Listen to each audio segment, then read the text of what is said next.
কথার প্রথম প্রমাণ হচ্ছে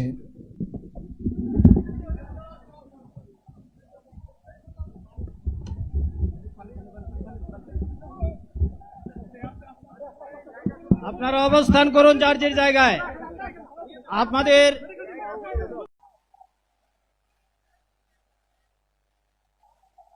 আসসালামু আলাইকুম ওয়া রাহমাতুল্লাহ।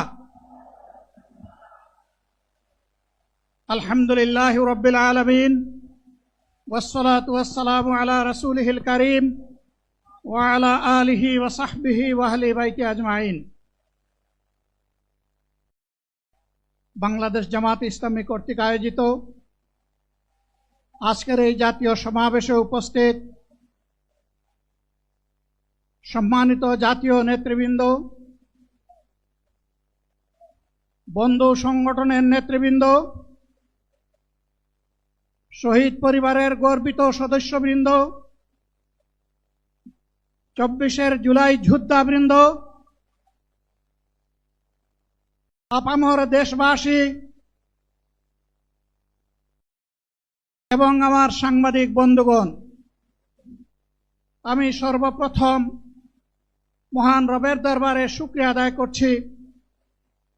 ফ্যাসিবাদের পতনের পর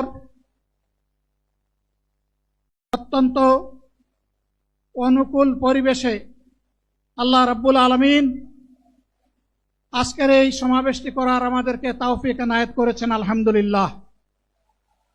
2 দিন আগে ঝড় দ্বারায় বৃষ্টি ঝরেছে। অনেকে আশঙ্কা করেছিলেন কি হবে, মানুষগুলা সেদিন কি শান্তিতে বসে 2টি কথা শোনার সুযোগ পাবে। আল্লাহ রাব্বুল আলামিন আজকের দিনটা অনেকটা এয়ার কন্ডিশন করে দিয়েছেন, আলহামদুলিল্লাহ। বৃষ্টি নেই, তীব্র রোদও নেই। আল্লাহ তাআলার পক্ষ থেকে তার গোলামদের প্রতি এই যে মেহেরবানি, এর জন্য নত শিরে আরেকবার আমি শুকরিয়া আদায় করছি, আলহামদুলিল্লাহ। সম্মানিত বন্ধুগণ, যাদের ত্যাগ এবং কুরবানির বিনিময়ে 15.5 বছরের কঠিন অন্ধকার যুগের জাতাতলে পিষ্ট হয়ে যারা তিলে তিলে দুনিয়া থেকে নির্যাতিত হয়ে বিদায় নিয়েছেন, অপশক্তির বিরুদ্ধে প্রতিবাদ করতে গিয়ে বিদায় নিয়েছেন, যারা লড়াই করে আহত হয়েছেন, পঙ্গুত্ব বরণ করেছেন, আমরা তাদের সকলের কাছে গভীরভাবে ঋণী।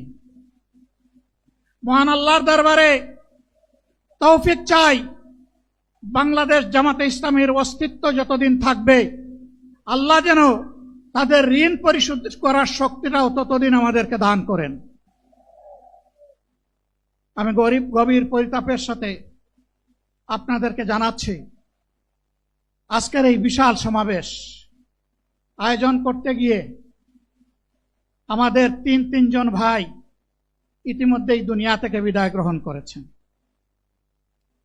খুলনার দাবকুপ উপজেলার আমির জনাব মৌলানা আবু সাইদ বিদায় নিয়েছেন। পাবনার বয়োজ্যেষ্ঠ একজন মুরব্বী জনাব মুস্তাফিজুর রহমান, তারা এই আয়োজনে আসতেই পারেননি। আসার পথেই আল্লাহ তাআলা তাদেরকে তার কাছে তুলে নিয়েছেন। আরেকজন ভাই এখানে অসুস্থ হয়ে তিনিও ইন্তেকাল করেছেন, শাহ আলম। মহান রবের দরবারে দোয়া করি, আল্লাহ তাআলা তাদের উপর রহম করুন, তাদেরকে ক্ষমা করুন, জান্নাতুল ফেরদাউসের নিয়ামত তাদেরকে দান করুন, তাদের আপনজনদেরকে আল্লাহ তাআলা সবরে জামিল আতা করুন। সম্মানিত ভাইয়েরা, আবু সাইদরা যদি বুক পেতে না দাঁড়াতো, এই জাতির মুক্তির জন্য যদি বুকে গুলি লুফে না নিত, হয়তোবা আজকের এই বাংলাদেশটা আমরা দেখতাম না। ইতিমধ্যে হয়তো আরো অনেক মানুষের জীবন ফ্যাসিবাদীদের হাতে চলে যেত। 24 জীবন বাজি রাখা এই যুদ্ধটা যদি না হতো, তাহলে আজকে যারা বিভিন্ন ধরনের কথা এবং দাবি দাওয়া পেশ করছেন, তারা তখন কোথায় থাকতেন?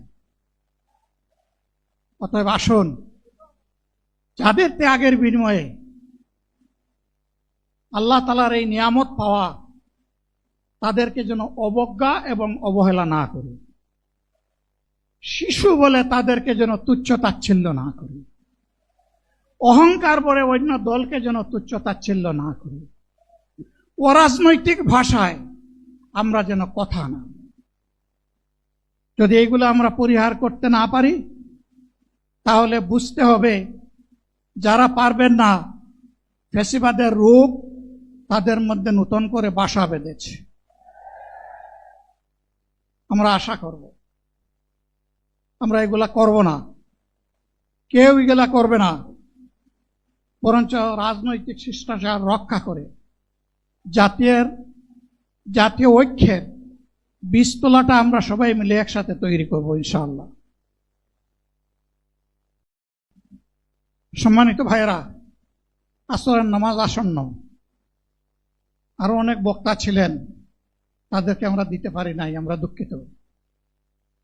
এজন্য আমার লম্বা কথা বলার সুযোগ নেই। যারা এখানে কথা বলেছেন তারা আমার মনের কথাগুলোই তুলে ধরেছেন। আমি শুধু বলতে চাই, আগামীর বাংলাদেশটা কেমন হবে? আমি বলি আরেকটা লড়াই হবে ইনশাআল্লাহ। একটা লড়াই হয়েছে ফ্যাসিবাদের বিরুদ্ধে, আরেকটা লড়াই হবে দুর্নীতির বিরুদ্ধে ইনশাআল্লাহ। এই দুর্নীতির মূল উৎপাটন করার জন্য যা দরকার, আমরা তারুণ্য এবং যৌবনের শক্তিকে একত্রিত করে সেই লড়াইয়েও ইনশাআল্লাহ আমি জয়লাভ করব। প্রিয় ভাইয়েরা, জামাতে ইসলামী যে দুর্নীতিমুক্ত সমাজ গড়বে তার প্রমাণ কি? তার প্রথম প্রমাণ হচ্ছে